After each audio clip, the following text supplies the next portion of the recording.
A millionaire saves a little girl locked in a car in the hot afternoon sun. A few hours later, the police arrived and arrested him for... The city pulsed with the rhythm of a bustling midday, the hum of voices, and the occasional blare of a car horn rising in discordant harmony. Matthew Crawford loosened the knot of his silk tie as the summer sun bore down on him, a cruel orb of heat that seemed intent on turning the pavement into a griddle.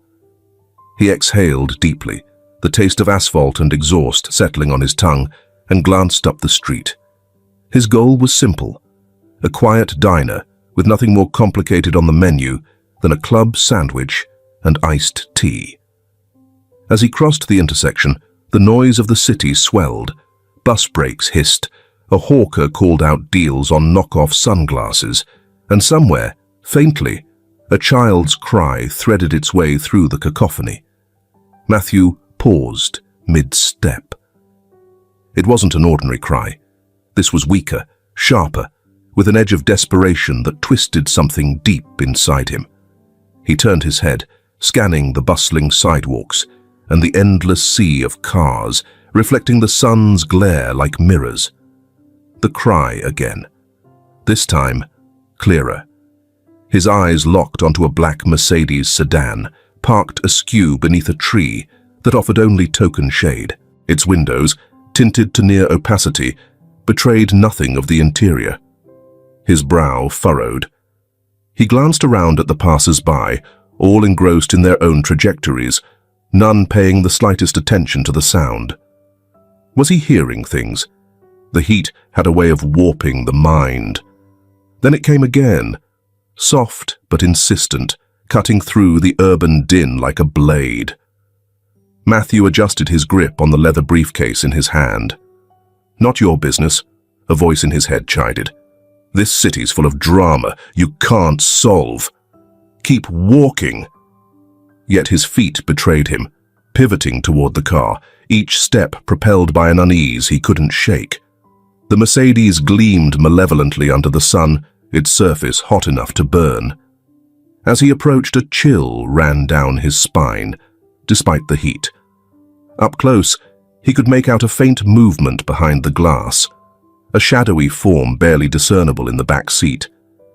He bent closer, shielding his eyes from the glare with his hand.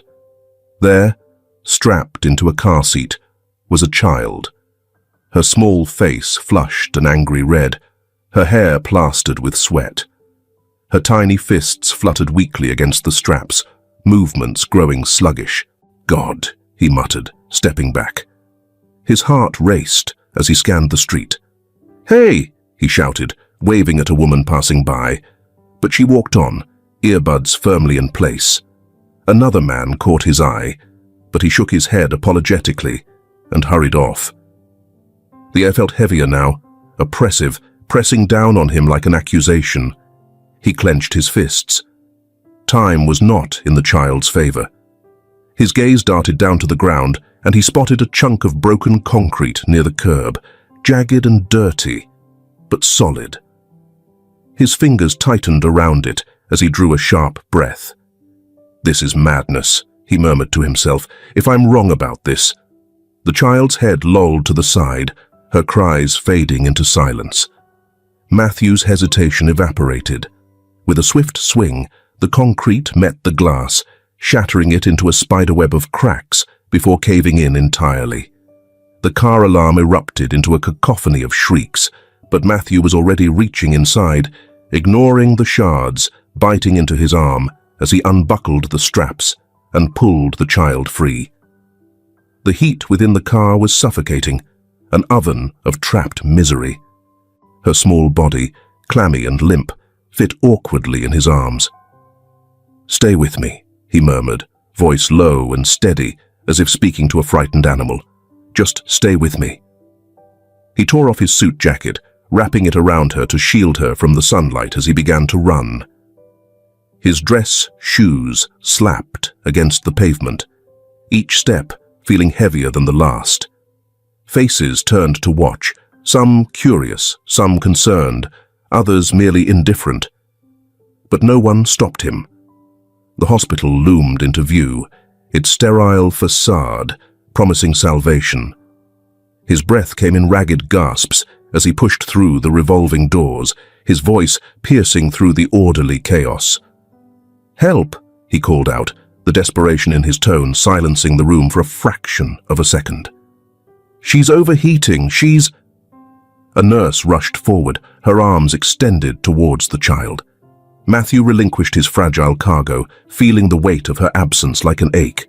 The child was whisked away, and he stood frozen, blood trickling from shallow cuts on his forearms, his chest heaving as if he'd just emerged from drowning. Around him, whispers began to ripple through the room, eyes darting toward him and then away. Matthew swallowed hard. His shirt clung to him, damp with sweat and adrenaline. As the staff disappeared behind swinging double doors, he finally allowed himself to exhale, though the tension in his shoulders refused to relent.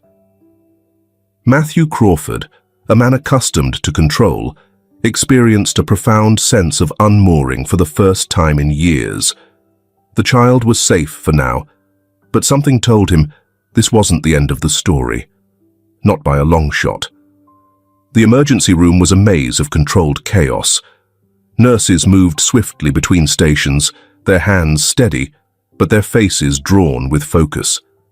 The muted groan of stretchers rolling across tile floors, mixed with the electronic hum of monitors. Beneath the fluorescent glare, the stark walls seemed to pulse with urgency. Matthew Crawford stood stiffly near the intake desk, his tailored shirt wrinkled and streaked with sweat. His arms bore faint streaks of blood from glass cuts, though he barely noticed the sting. His focus was locked on the double doors that had swallowed Anna moments ago. A nurse had told him to wait, but patience was a commodity he'd never been good at spending. The receptionist at the desk glanced up, clearly accustomed to such scenes. "Sir, please sit. Someone will update you soon." Matthew didn't answer. His eyes lingered on the room's frantic energy, parents clutching crying children, an elderly man slumped in a wheelchair. It all blurred together, noise without meaning. His thoughts swirled with the image of Anna, limp in his arms, her flushed face framed by damp curls. The doors to the treatment room swung open. A nurse stepped out, her expression neutral but businesslike. "She's stable for now, we're cooling her down and monitoring her vitals, but it was close." Matthew exhaled, the knot in his chest loosening slightly. "Can I—" "Not yet," she interrupted gently but firmly. "We'll let you know." Before he could respond, a figure appeared from down the hall. A man in a white coat, his strides quick but uneven. He was tall, with dark hair that framed a face worn by exhaustion. He scanned the room, his eyes narrowing when they landed on Matthew. "Where is she?" the man asked, his voice low but sharp. Matthew squared his shoulders. "Who are you?" "Daniel Anderson," the man replied, his tone clipped. "Anna's father." Though he didn't show it, the words struck Matthew hard. He gestured toward the doors behind him. "She's in there, stable," they said. Daniel's face shifted. Relief softened the hard lines of his jaw, but his eyes held an edge of disbelief. He started toward the doors, but stopped, turning back. How did this happen?" Matthew took a breath, steadying his voice. "She was in a car, locked in. The windows were up, and the heat—" His throat tightened as he pictured the scene again. "I broke the window and got her out. She was barely conscious." Daniel's gaze didn't waver, but his fists clenched at his sides. "That car," he said, his voice dropping an octave. Was it a black Mercedes?" Matthew nodded. "Parked on 84th, just under a tree." Daniel closed his eyes for a moment, his chest rising and falling in slow, deliberate breaths. "That's my car, but I don't use it often. I left it at home this morning." Before Matthew could ask more, the sound of heavy boots against tile turned both their heads. Two uniformed officers approached, their expressions a mix of authority and suspicion. "Matthew Crawford," one of them asked, his tone as rigid as his posture. "Yes," Matthew replied evenly, though the tension in his shoulders betrayed him. "We need to speak with you about a report of property damage and potential child endangerment involving a vehicle on 84th Street. "Wait." Daniel stepped forward, his voice cutting through the officer's statement. "He saved her. My daughter. If he hadn't—" "Sir," the officer interrupted, his hand raised. "We'll handle this." As the second officer gestured for Matthew to follow them, the room seemed to pause. But before any of them could move, another group of officers entered the emergency room. These men walked with an air of purpose, their eyes locked on Daniel. "Dr. Daniel Anderson?" one of them asked, pulling a set of handcuffs from his belt. Daniel stiffened. "What is this?" "You're under arrest for suspicion of involvement in the death of Donna Sherman," the officer said flatly. "What?" Daniel's voice rose, the disbelief thick in his tone. "Donna? No, that's not. This is a mistake." "We'll discuss it downtown," the officer replied, gripping Daniel's arm. Matthew watched, his fists clenched at his sides as Daniel was cuffed and led away. He tried to process what he'd just heard. Donna Sherman, Anna in the car, the sudden accusations. It didn't add up. None of it did. As the doors closed behind Daniel and the officers, Matthew caught one last look at the doctor's face, pale but defiant. His words echoed in the suddenly quieter room. "Take care of Anna." Matthew's jaw tightened. The chaos of the emergency room seemed distant now, as though he were standing in a vacuum. He wasn't a man who believed in fate, but something about this situation felt inescapable, like a current pulling him under.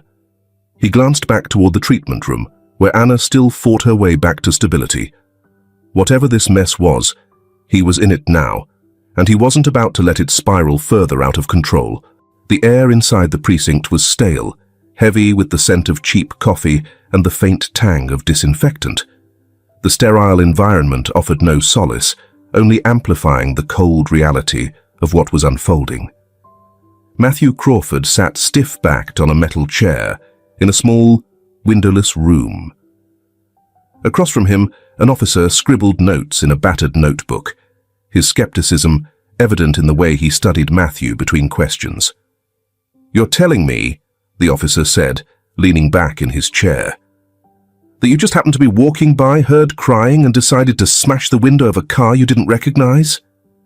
"That's exactly what I'm telling you," Matthew replied evenly, though his patience was thinning.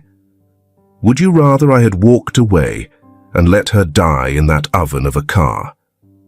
The officer raised an eyebrow. "I'd rather you let the authorities handle it." Matthew exhaled sharply, suppressing the urge to argue further. "The authorities weren't there. I was." The door creaked open, and another officer stepped in, murmuring something to his colleague. The first officer nodded, then gestured for Matthew to stay put before exiting the room. Left alone, Matthew clenched his fists on the table, the faint sting of the glass cuts reminding him of the stakes. Daniel Anderson was being interrogated somewhere in this building, and Anna's life hung in the balance. Across the hall, Daniel sat slumped in his own chair, his white coat now a crumpled reminder of the life he'd left at the hospital. His jaw was tight, and his knuckles whitened as he gripped the edge of the table. The officer opposite him slid a photograph across the table. Donna Sherman, her expression frozen in a grainy, still frame.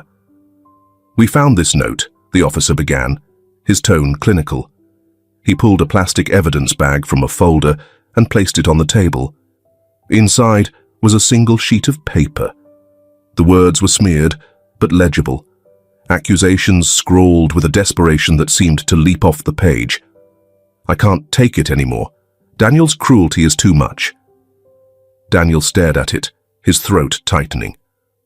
This doesn't make sense," he managed, his voice cracking. Donna worked with me for years.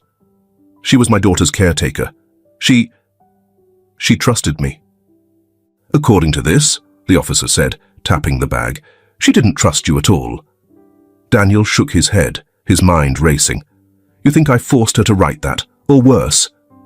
His voice rose, filling the room with echoes of anguish. She was stressed, yes, but this? Dr. Anderson, we've spoken to colleagues who mentioned tension between the two of you. Care to explain? Daniel clenched his eyes shut, flashbacks flooding his mind. Donna, her hands trembling as she handed him Anna's medical report. Her terse responses when he asked if she was okay. She had been distant lately, distracted. He had assumed it was personal, something outside of work. He hadn't pressed, something he now regretted deeply. She was under pressure, Daniel said finally, his voice quieter. But I never mistreated her. She was like family. Family doesn't write notes like this, the officer countered, sliding the evidence back into the folder. Or end up dead. The word struck Daniel with force. He sat motionless, the gravity of the accusation sinking in. I didn't do this, he whispered. Back in Matthew's room, the door opened again, and the first officer returned, his expression unreadable. Mr. Crawford, he said, you're free to go for now. However, we will be closely monitoring your actions. Wonderful, Matthew muttered, rising to his feet.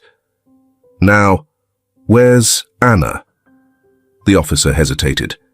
Temporary custody arrangements have been made. You're listed as her guardian for now. Matthew froze. What? I barely know her. It's either you or Child Protective Services, the officer said bluntly. Dr. Anderson requested you, said he trusts you to keep her safe. The weight of the responsibility settled over him like a heavy coat. Fine, Matthew said at last, his voice low. Where is she?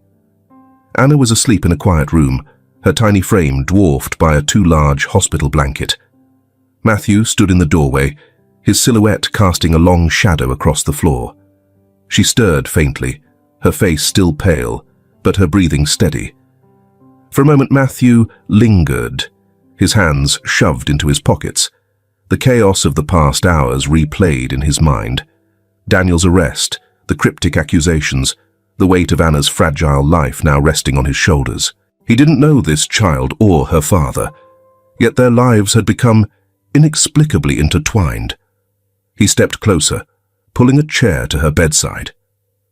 It's just you and me now, he murmured softly, though the words felt strange coming out. We'll figure this out. I promise. As he sat back, the sterile walls seemed to close in, the weight of unanswered questions pressing down. Who had written that note? Why had Donna's life ended this way? And how had Anna been caught in the middle of it all? Matthew didn't have the answers yet. But one thing was certain. He wasn't about to let this story end here. The elevator doors slid open with a muted chime, revealing the pristine interior of Matthew Crawford's penthouse. The space was an exercise in understated opulence. Polished marble floors, floor-to-ceiling windows offering a sprawling view of Manhattan, and carefully curated art pieces adorning the walls. Yet tonight it felt cavernous and alien. Matthew stepped inside, carrying a sleeping Anna cradled in his arms. Her tiny face, still pale from the ordeal, rested against his shoulder. The faint sound of her breathing was the only thing grounding him as he crossed the threshold. Welcome back, Mr. Crawford, a soft voice greeted. His personal assistant, Eleanor, appeared from the shadows, her expression equal parts calm and curious. She glanced at the child, her brow furrowing slightly. I prepared the guest room as you requested. This must be Anna. Matthew nodded curtly, his grip tightening slightly on the child. She's been through hell. I'll explain later. Right now, I need to get her settled. Eleanor led him to the guest suite, her steps quiet and efficient. The room was modest compared to the rest of the penthouse, its muted tones designed for comfort rather than grandeur. Matthew laid Anna down gently on the bed, her small frame barely disturbing the plush duvet. He lingered for a moment, brushing a stray curl from her forehead. "I've set up a monitor so you can hear her from the living room," Eleanor said, her voice low. "Anything else?" Matthew shook his head. "Not for now. Thank you." Eleanor hesitated. "If you need help navigating this, I'm here." Matthew didn't respond immediately. His jaw tightened, and he gave a brief nod before leaving the room. Eleanor watched him go, her expression unreadable. In the dim light of his study, Matthew sat at his desk, his laptop open before him. The screen glowed faintly, illuminating his furrowed brow as he sifted through a barrage of news articles, police reports, and personal notes. A tumbler of whiskey sat untouched at his elbow. The story of Donna Sherman's death was as tragic as it was bizarre. According to the reports, her body had been found at the base of the East River Bridge. The suicide note, stark and accusatory, painted a picture of despair fueled by years of mistreatment. But the details didn't sit right with Matthew. He leaned back in his chair, running a hand through his hair. "A bridge in the middle of the night," he muttered to himself. "No witnesses, no cameras. Just a note." He scrolled through images from the police file, his eyes narrowing as he studied the photograph of the note. The handwriting was shaky, uneven. "I can't take it anymore. Daniel's cruelty is too much." The words were damning, but they felt off. Donna had been a professional, calm, composed, meticulous. A woman like that didn't just unravel overnight. He opened another tab, pulling up articles about Donna's life. She had worked for Daniel for 5 years, starting shortly after his wedding. Testimonials described her as diligent, protective, and deeply loyal to Anna. If there had been tension between her and Daniel, it hadn't been public knowledge. Matthew's mind flicked back to his brief conversations with Daniel. The man's shock and confusion had been genuine, almost too raw to fake. And yet, someone wanted him out of the way. Flashbacks of Donna's final moments haunted Matthew as he read the police report. The narrative played out in fragmented, grainy clarity. A lone figure standing on the bridge, the harsh wind whipping at her coat. She clutched the railing, her expression unreadable in the shadows. Then, the leap. Matthew stared at the still frames in the file. "It's too clean," he murmured. "Too convenient." He closed the file and switched tabs, accessing the city's traffic camera network. His fingers moved deftly over the keyboard, searching for footage near where Anna had been found. Hours passed as he scoured the feeds, most of them useless, marred by bad angles or obstructed views. Then he saw it. A parked black Mercedes, its glossy exterior shimmering under the pale glow of a street lamp. A shadowy figure approached the car, moving quickly but deliberately. The camera's feed flickered, and when it resumed, the car was empty. Matthew rewound the footage, his heart pounding. This wasn't just a malfunction. Someone had tampered with the camera, likely to erase evidence. He leaned forward, narrowing his eyes. The figure was too distant to identify, but their intent was unmistakable. Eleanor knocked softly on the study door, breaking his concentration. "It's late, sir. You should rest." Matthew gestured toward the screen, his voice low but sharp. "Look at this. Someone tampered with the cameras near the car. Whoever did this wanted to make sure no one saw what really happened." Eleanor stepped closer, her face darkening as she watched the footage. "This isn't random," she said quietly. "Someone planned this." Matthew's gaze didn't waver from the screen. Donna didn't write that note. And Daniel didn't put Anna in that car. Someone's pulling strings, and I'm going to find out who. As the footage replayed in an endless loop, Matthew's resolve hardened. The inconsistencies were piling up, and the pieces were beginning to form a picture, one that painted Donna's death not as a tragedy, but as a carefully orchestrated cover-up. For now, though, it was still incomplete, and the longer the truth stayed buried, the more dangerous the game became. The hum of the car repair shop was a steady backdrop, punctuated by the occasional clank of tools and bursts of compressed air. Matthew stepped inside, the smell of oil and rubber greeting him like an unwelcome guest. He felt out of place in his tailored coat and polished shoes, but he ignored the curious glances from the mechanics. "Can I help you?" A man in grease-streaked overalls approached, wiping his hands on a rag. His name tag read, Tony. Matthew pulled out his phone and tapped the screen to bring up a still frame of the black Mercedes. "I need to access dash cam footage from cars parked near this location." He slid the phone across the counter, showing the coordinates and timestamp. Tony squinted at the screen. "Is this some kind of official business?"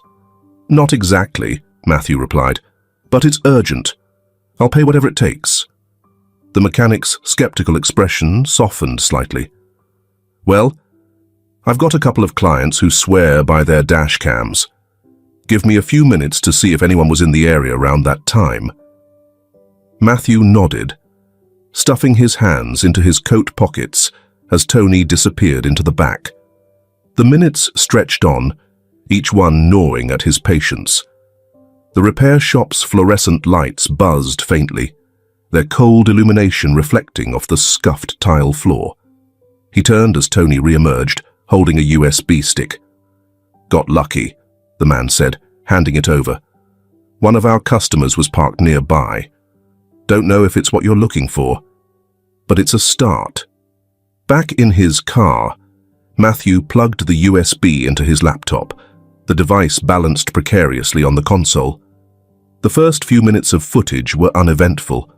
Cars passing, a pedestrian walking their dog, the distant glow of streetlights. But then the black Mercedes came into view. Matthew's grip tightened on the laptop. The car slowed to a stop, its brake lights casting an eerie red glow on the pavement. Moments later, another vehicle, a dark SUV, pulled up behind it. Two men got out, their movements deliberate but casual, as if they had rehearsed this moment 100 times. The camera's resolution wasn't perfect, but it was enough to make out the men's actions. One approached the driver's side door, opening it with a tool that looked like a slim jim. The other circled to the passenger side and yanked the door open, revealing Donna Sherman in the driver's seat, her face pale with shock. She clutched Anna tightly in her arms. The scene unfolded in eerie silence, save for the hum of the laptop's fan. The men gestured aggressively, one grabbing Donna by the arm, while the other snatched Anna and placed her in the back seat of the Mercedes. Donna resisted, but she was no match for the man's strength. Within seconds, she was dragged toward the SUV. Matthew hit pause, his breath catching in his throat. The footage confirmed what he had feared. Donna's disappearance wasn't a suicide. It was an abduction. He rewound the video, scrutinizing every detail. The men's faces were mostly obscured, but one moment, a turn of the head as the taller man glanced back, offered a fleeting glimpse. Matthew froze the frame and leaned closer. The angle was poor, but the man's sharp cheekbones and slicked-back hair sparked a flicker of recognition. He grabbed his phone, pulling up the police database he had managed to gain access to through his private connections. His fingers moved quickly, inputting the vague description. Moments later, a name appeared on the screen. Victor Reyes, a known enforcer with ties to shady pharmaceutical ventures, including a company linked to experimental drug trials. Matthew stared at the name, his mind racing. Victor wasn't just a thug, he was connected. And if he was involved, this went deeper than Donna or Daniel. Someone powerful was orchestrating this, and Donna had become collateral damage. Matthew leaned back against the driver's seat, exhaling slowly. His thoughts drifted to Anna, asleep in his penthouse under Eleanor's watchful eye. She was the fragile thread connecting everything, the silent witness to a conspiracy that had cost her caretaker's life and upended her father's. His phone buzzed, jolting him back to the present. It was Eleanor. "Everything okay?" he asked. "She's fine," Eleanor replied, sleeping soundly. "Did you find anything?" Matthew hesitated, glancing at the paused frame on his laptop. "Yes," he said finally, "but it raises more questions than answers." "Be careful, Matthew," Eleanor said, her voice tinged with concern. "Whoever did this isn't playing games." He ended the call, staring at the name on his phone screen. Victor Reyes. It wasn't much, but it was a start. If Matthew had learned anything in his life, it was that a single thread could unravel an entire web. He closed the laptop, his resolve hardening. Donna hadn't died for nothing, and Daniel wouldn't rot in a cell for a crime he didn't commit. Someone had targeted this family, and Matthew intended to find out why, no matter the cost. The prison visitation room was a bleak rectangle of cinder block walls and fluorescent lighting that buzzed faintly overhead. Rows of steel tables bolted to the floor formed neat, impersonal lines. A correctional officer stood by the door, watching the room with the detached vigilance of someone who had seen it all. Matthew Crawford sat stiffly at one of the tables, his hands clasped in front of him. Across the room, Daniel Anderson emerged from another door, his movements slow and deliberate. His face was gaunt, his once immaculate demeanor dulled by days of confinement. The orange jumpsuit hung awkwardly on his frame, a jarring contrast to the man Matthew had first met in the hospital.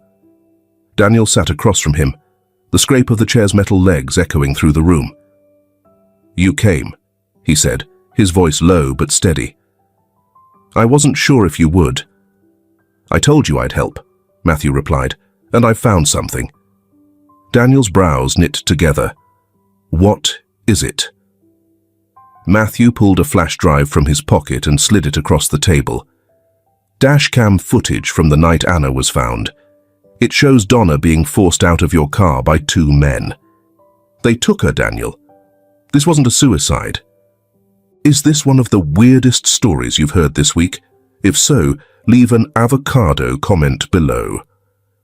For a moment, Daniel said nothing, his jaw tightening as he absorbed the weight of Matthew's words.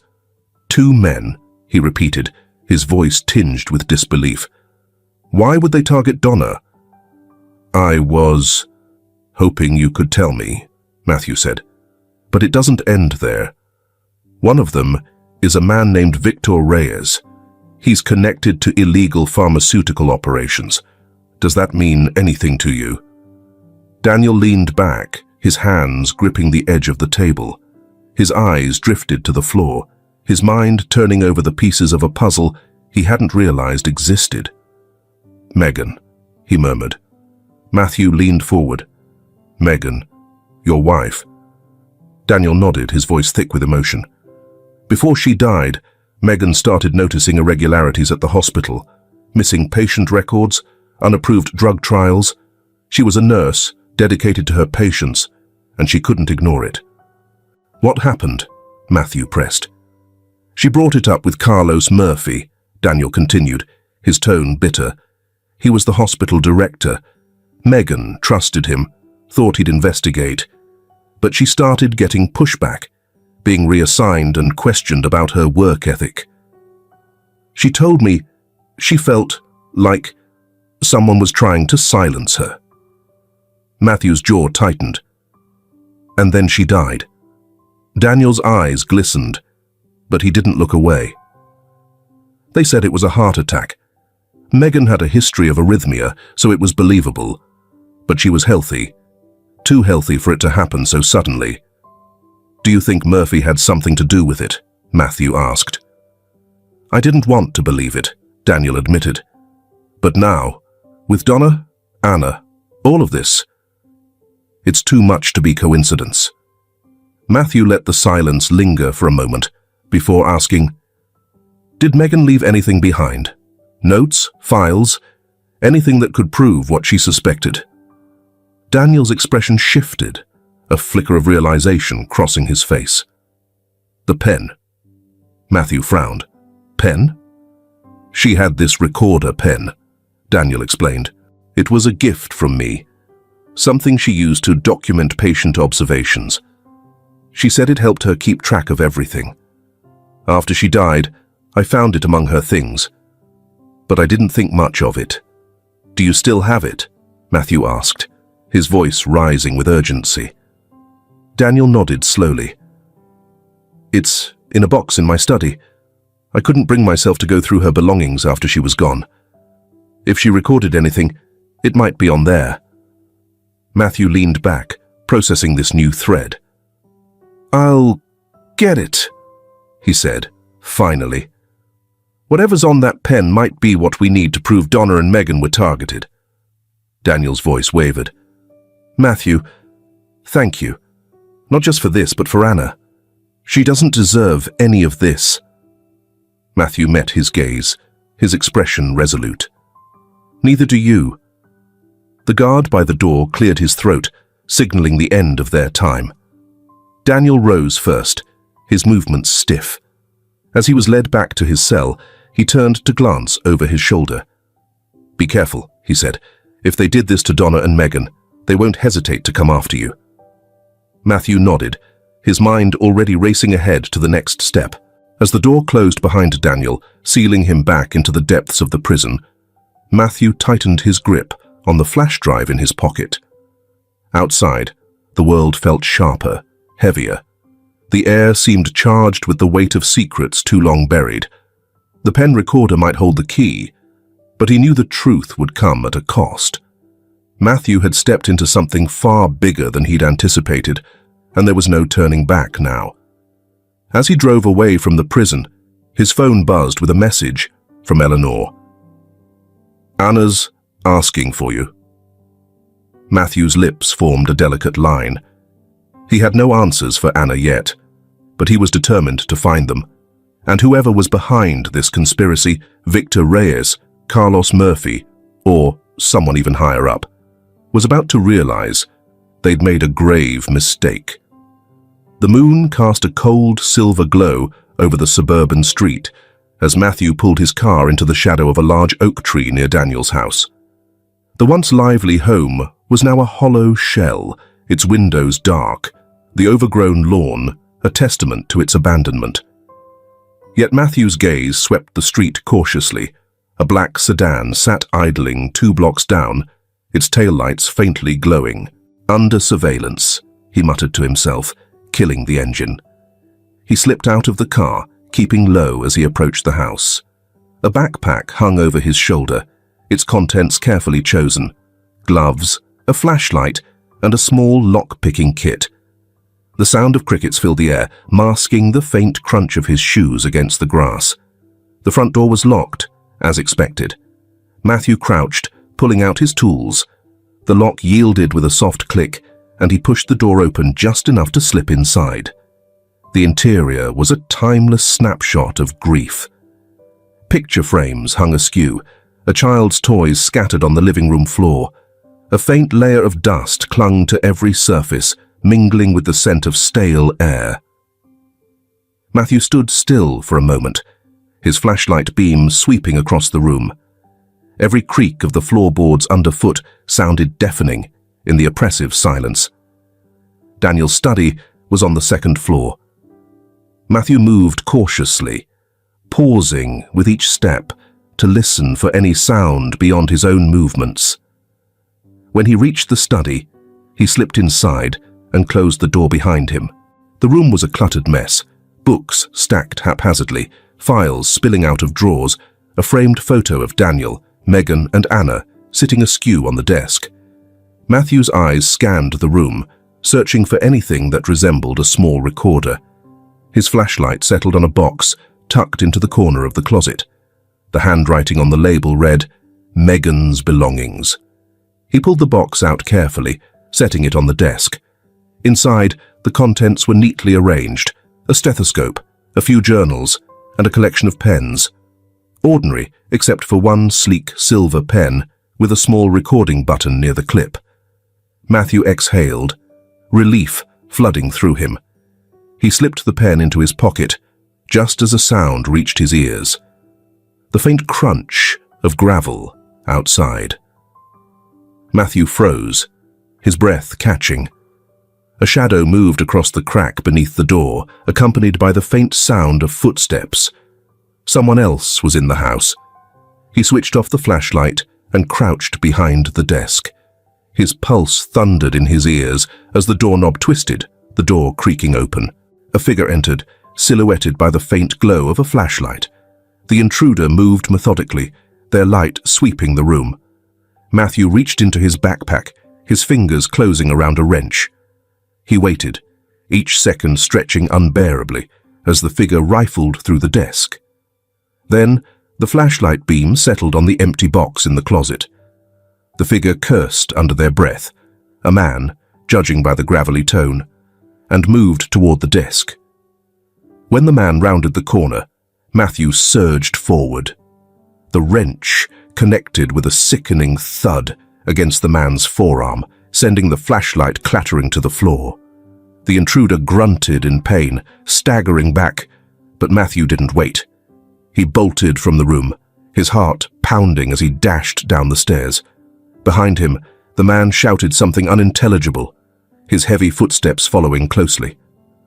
Matthew burst out the front door and sprinted across the lawn toward his car. He fumbled for his keys, the sound of the man's pursuit growing louder. Finally, he yanked the door open, threw himself inside, and started the engine. The tires screeched as he sped away, his breaths ragged, his hands trembling against the steering wheel. Later, in the safety of his penthouse, Matthew sat at his desk, the pen recorder clutched tightly in his hand. Anna slept soundly in the next room, her soft breathing audible through the baby monitor. He hesitated for a moment before pressing play. Megan's voice filled the room, steady but tinged with a faint urgency.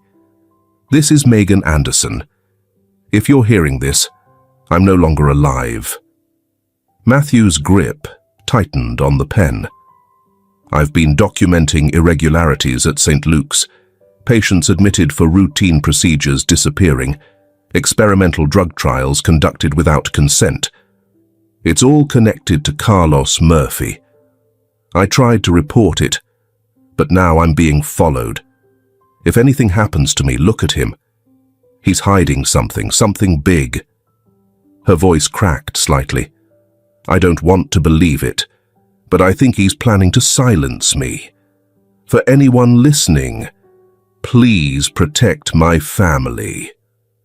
The recording ended abruptly, leaving Matthew in stunned silence. His mind raced, piecing together the fragments of a deadly conspiracy. Donna's abduction, Daniel's imprisonment, Megan's death. They were all threads in the same web. His phone buzzed, jolting him from his thoughts. It was a call from his private investigator. "Matthew," the investigator said, his tone grim. "We've got a problem. The body they found, the one they said was Donna Sherman, it's not her." "What?" Matthew demanded, his voice sharp. "It's someone else, similar build, mutilated beyond recognition. Someone set this up to frame Daniel." Matthew leaned back in his chair, his heart hammering. The stakes had just risen, and the truth was more elusive and dangerous than he'd ever imagined. The days blended together in a blur of activity and restless nights. Matthew Crawford, a man accustomed to commanding boardrooms, now found himself consumed by an entirely different mission: finding Donna Sherman. If she was alive, there had to be a trail, no matter how faint. He mobilized every resource at his disposal. His private investigator combed through surveillance footage and cross-referenced travel logs. Matthew called in favors with contacts who specialized in discreet, off-the-record inquiries. Check hospitals, Rural clinics, anything, he ordered during a late-night phone call. If she's out there, she's injured or restrained. Someone must have noticed something at tea. At home, his focus remained split. Between calls and meetings, he cared for Anna with a diligence that surprised even him. He helped her with puzzles, cooked simple meals she would eat without complaint, and read her bedtime stories every night. Her laughter, though rare, became the anchor that steadied him. One evening, a week after the search began, his phone buzzed. The private investigator's voice was sharp, edged with urgency. "We've got a lead. A warehouse, on the outskirts of the city. Quiet area, no cameras, but recent activity suggests it's not abandoned. Matches some chatter we intercepted." Matthew's heart quickened, and his voice was steady but firm. "Send me the location. I'll meet you there." As he ended the call, he glanced toward Anna, peacefully asleep in her room. He promised himself that no matter the danger ahead, he would bring Donna back, for Anna, for Daniel, and for the truth. The warehouse loomed in the darkness, its silhouette sharp and foreboding against the faint glow of the city skyline in the distance. Rust streaked its corrugated steel walls, and the faint hum of nearby power lines added a sinister undertone to the still night. Matthew's car idled silently a block away, headlights off, as he gripped his phone to his ear. "Inside," the investigator said. "She's alive, but just barely." Matthew's jaw tightened. "The police are on their way." "ETA 5 minutes, the voice replied. "Be careful. Whoever put her there didn't plan on her leaving." The call ended, leaving Matthew in the suffocating quiet of his car. He glanced at the passenger seat, where Megan's pen recorder lay. The revelations it held fueled his determination. He stepped out, the cold air biting against his skin, and moved toward the warehouse with cautious strides. The main entrance was bolted shut, but Matthew spotted a smaller side door hanging ajar. The faintest of sounds, labored breathing, faint and uneven, drew him in. He slipped through the opening, his flashlight casting long, thin beams across the empty space. The warehouse smelled of rust and mildew, and the faint echo of his footsteps amplified the tension clawing at his chest. Donna was there, slumped against a pillar in the center of the room. Her wrists were bound with coarse rope, her face pale and gaunt under the harsh overhead light. The clothes that hung off her skeletal frame were torn and filthy. She flinched as the flashlight's beam landed on her, her sunken eyes squinting against the brightness. "Donna," Matthew whispered, rushing to her side. He crouched down, his hands carefully working at the ropes. "It's me, Matthew Crawford. You're safe now." Her lips moved, but no sound came out. Her body trembled as he freed her hands, and she slumped forward into his arms, barely conscious. "Help me," she rasped, her voice cracked and dry like brittle paper. The door creaked somewhere behind them, and Matthew froze. His pulse thundered in his ears as he listened for further movement. Footsteps, faint but deliberate, echoed through the space. Without thinking, he dragged Donna behind a stack of crates, positioning himself between her and the sound. The footsteps drew closer, accompanied by low, murmured voices. Matthew strained to hear. "She's barely alive. Murphy's going to kill us if she talks." Another voice, rough and impatient, replied, "We'll make sure she doesn't." The blood drained from Matthew's face. He glanced back at Donna, who was too weak to move. He didn't have time to wait for the police. He slipped a hand into his pocket and pulled out his phone, dialing the investigator again. "They're here," he hissed. "2 men. Armed, I think." "Stay hidden," the investigator said. "Officers are 2 minutes out." Matthew's hand shook as he ended the call, the faint sound of it clicking into place louder than he'd intended.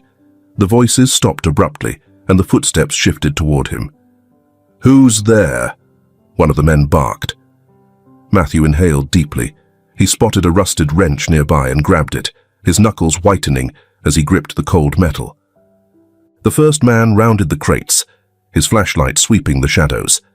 In a single, desperate motion, Matthew swung the wrench. The man crumpled with a grunt, his flashlight clattering to the floor. The second man shouted and charged, but the warehouse door burst open, floodlights illuminating the space as officers swarmed in. "Freeze!" the lead officer barked, his weapon drawn. The second man dropped his gun, raising his hands as chaos erupted around them. Minutes later, Matthew sat on the floor beside Donna as paramedics worked to stabilize her. The ropes around her wrists and ankles were gone, replaced with gentle hands and warm blankets. Her breathing was shallow but steady now, and color had begun to return to her face. "Donna," Matthew said softly. Her eyes fluttered open, clouded with exhaustion but clear enough to focus on him. "It's over. You're safe." Her lips trembled, and she nodded faintly. "Carlos," she whispered, her voice barely audible. He planned all of it. Megan, Daniel. He wanted them gone. I tried to stop him." Tears welled in her eyes, and Matthew gripped her hand. "You did more than enough. Rest now." Hours later, in the safety of his penthouse, Matthew played back the pen recorder for Donna. Her face, though still pale, was a mask of resolve as Megan's voice filled the room. "This is Megan Anderson. If you're hearing this, I'm no longer alive." By the time the recording ended, Donna was sitting upright, her eyes alight with determination. "I'll testify," she said, her voice firm despite her fragile state. "Carlos won't get away with this." Matthew nodded. He had the recorder, Donna's testimony, and the police on his side now. A glimmer of hope appeared for the first time since this nightmare began. But as he glanced at the city lights outside his window, he knew this was only the beginning of the fight. Carlos Murphy wouldn't go down quietly. The courtroom buzzed with tension, a quiet hum of whispers rippling through the packed benches. The air was thick with anticipation as Carlos Murphy sat at the defense table, his polished appearance a mask of control. His tailored suit fit perfectly, his posture calm, but his eyes betrayed flickers of unease as evidence against him mounted. Across the room, Daniel Anderson sat with Matthew and Donna, their presence bolstered by the weight of truth. Daniel's hands gripped the edge of the bench tightly, his knuckles white. Beside him, Donna, frail but resolute, prepared for her turn on the stand. The recorder lay in plain sight, a small but damning piece of evidence. "Ms. Sherman," the prosecutor began, her voice clear and firm as Donna took the stand. "Can you recount the events leading to your abduction and subsequent imprisonment?" Donna nodded, her voice steady, despite the trembling in her hands. "I was driving Anna to the grocery store. Everything seemed normal until I noticed a black SUV tailing me. When I pulled over to check the car seat, 2 men approached. They forced me into their vehicle and left Anna locked in my car."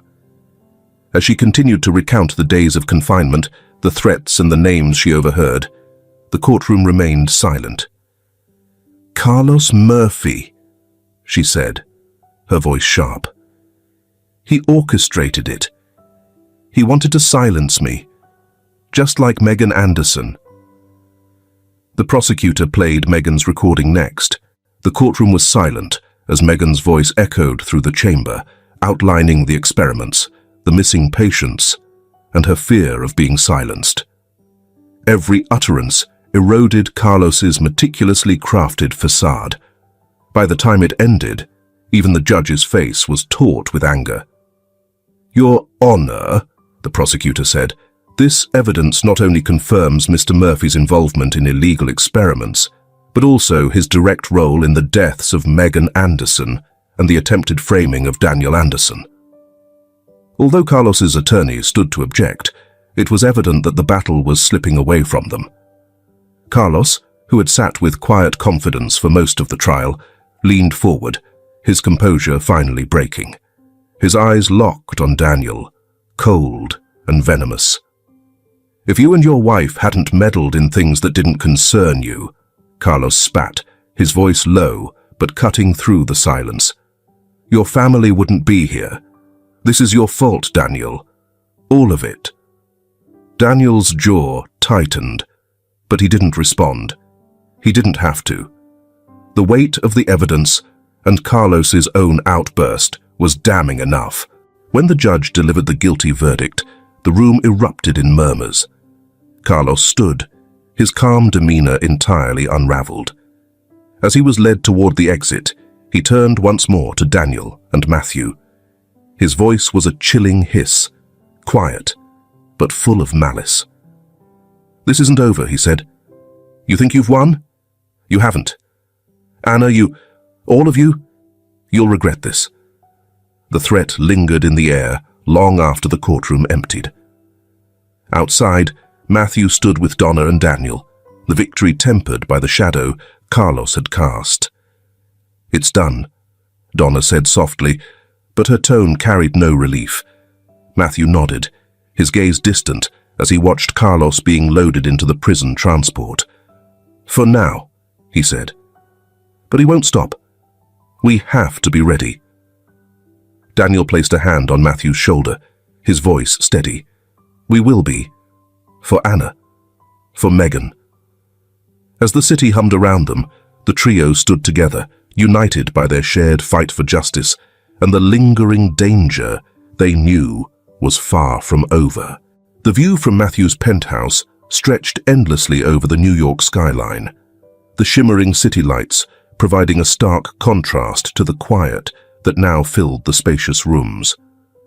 For the first time in weeks, the tension that had clung to their lives began to lift, though its scars lingered like faint shadows.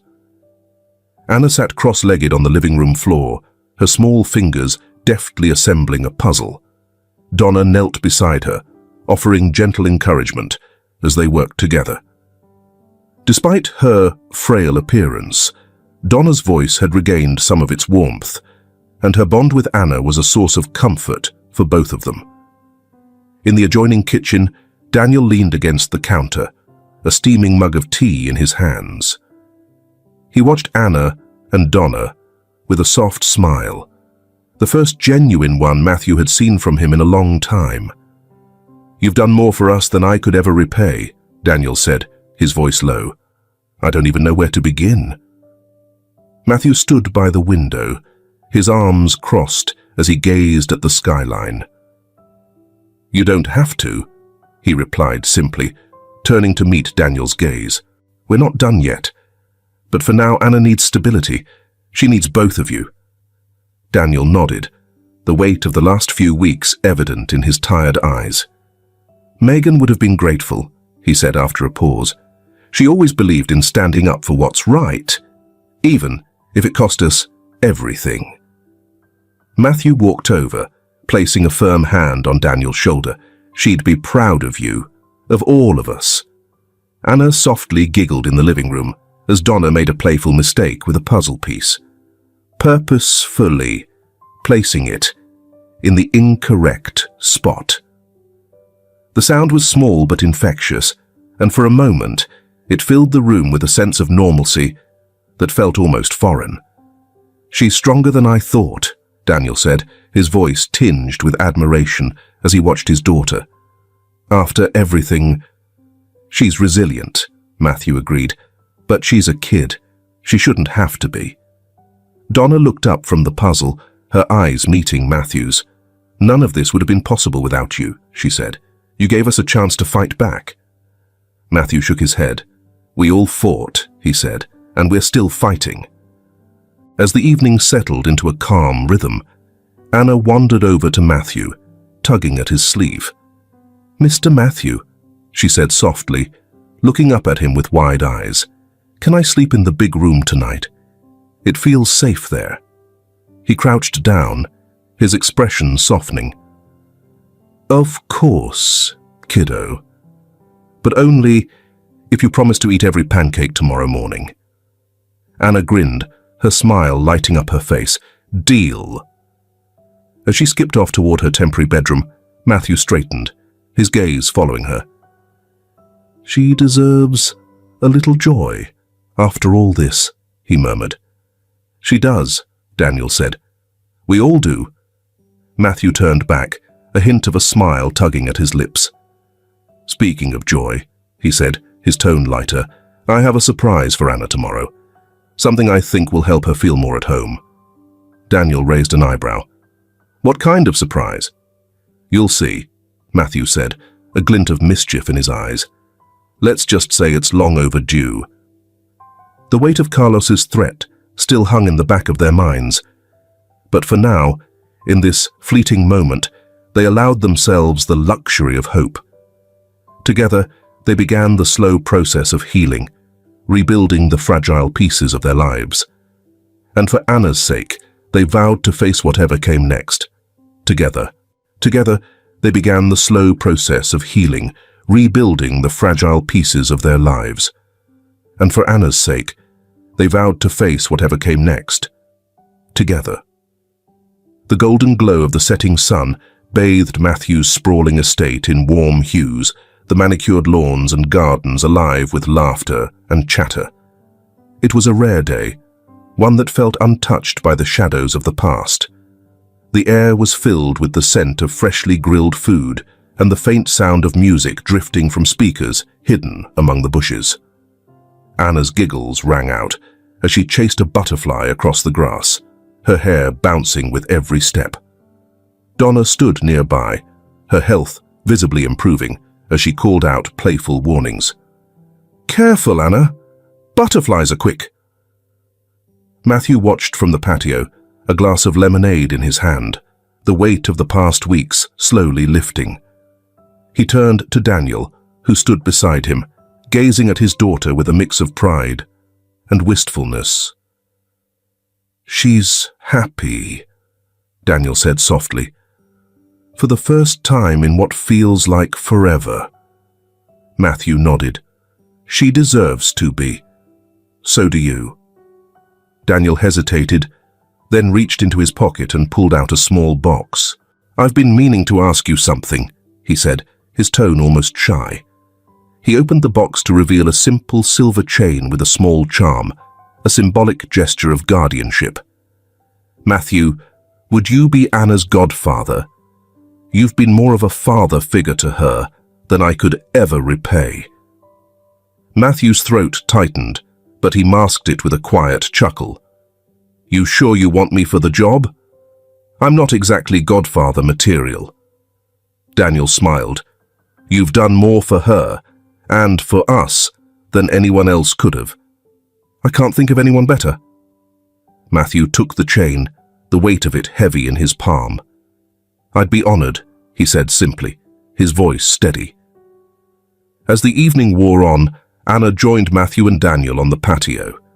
She climbed onto Matthew's lap, holding a small bouquet of wildflowers she'd picked. Are you happy, Mr. Matthew? She asked, her eyes searching his face. Matthew smiled, brushing a stray curl from her forehead. Happier than I've been in a long time, kiddo. Donna approached with plates of cake, handing one to Anna, who squealed with delight. You've got frosting on your nose already, Donna teased, dabbing at Anna's face with a napkin. The light-hearted moment brought a warmth that felt almost surreal. It was as if the world had paused, giving them a reprieve they desperately needed. As night fell, the garden transformed into a haven of twinkling lights strung through the trees. The soft glow illuminated the table where they all sat, sharing stories and laughter.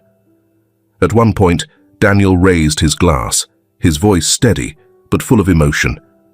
To Megan, he said, his eyes glistening as he looked toward the sky. For her courage, her love, and the family she left behind. I hope we've made her proud. The group raised their glasses in unison, the silence that followed heavy with unspoken words. Anna climbed into her father's lap, resting her head on his chest. "Mommy's proud," she murmured, her voice barely audible but full of certainty. Toward the end of the evening, Matthew stood and gestured for everyone to follow him to the lawn. "I promised Anna a surprise," he said, his tone light. "And I always keep my promises." He handed Anna a small remote and knelt beside her. "Press that button," he said. She did, and the sky exploded in a cascade of colors as fireworks lit up the night. Anna clapped her hands, her eyes wide with wonder. Donna gasped softly, and even Daniel smiled, the tension in his face melting away as the bursts of light painted their faces. Matthew glanced around at the people who had become his family, a sense of peace settling over him.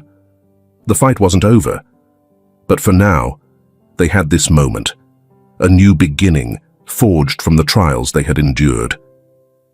As the final firework faded into the night sky, Anna turned to Matthew, her face glowing with joy. "Thank you," she whispered, wrapping her arms around his neck. Matthew held her close, his voice soft but firm. "Always. If this film touches your heart, leave your mark with a like, and don't forget to subscribe to our channel to explore more meaningful stories with us. Share your feelings with us and tell us your own stories. Every word you share is a building block that helps create our strong and enduring community. Together, we'll create a warm space where everyone can share and connect. Finally, don't miss the incredible stories coming your way soon. We're always here to bring you the best selections, full of deep values, yet entertaining. See you there.